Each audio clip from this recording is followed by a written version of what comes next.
Signé la mort, Martin Luther King aurait eu 83 ans s'il était toujours en vie. Hélas, le destin en a décidé autrement. N'empêche, son nombre a plané au lycée de Mbao.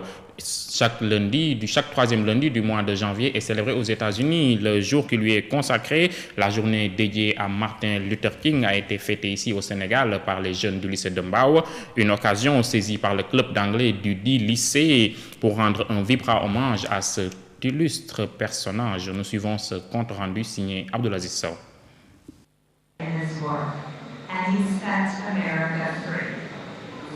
Ces images qui défilent à l'écran sous le regard attentif des élèves du lycée de Mbao rappellent la lutte que menait l'auteur de I Have a Dream. Martin Luther King a durant toute sa vie combattu pour l'égalité des droits en faveur des Afro-Américains et de toutes les minorités marginalisées aux États-Unis. Martin Luther King, il combattait contre le racisme, contre la discrimination.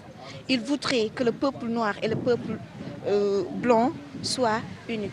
Martin Luther King était un non-violent boy. Il luttait pour les droits des Noirs, mais sans l'utilisation de la violence. Il est connu par cette philosophie, aussi près du Gandhi de l'Inde, une philosophie de non-violence.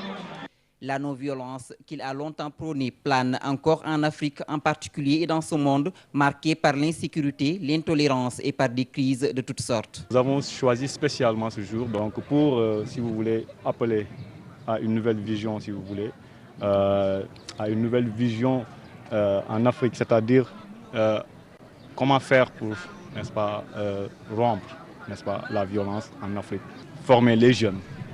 Les adolescents d'aujourd'hui, leaders de demain, à, n'est-ce pas, recourir à des techniques non violentes, n'est-ce pas, dans la gestion des conflits.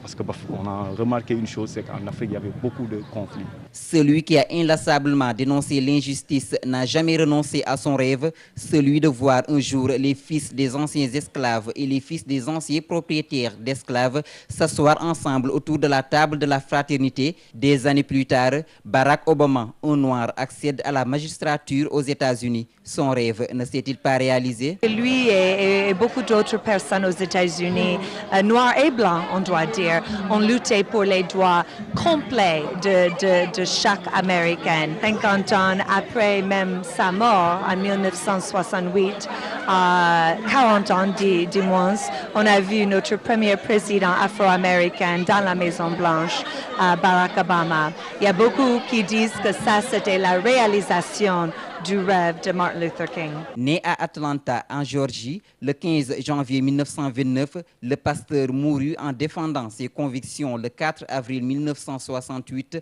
à Memphis, dans le Tennessee. Le premier Martin Luther King Day fut commémoré en 1986 et ce lundi 16 janvier 2012 marque la 26e année de cette célébration.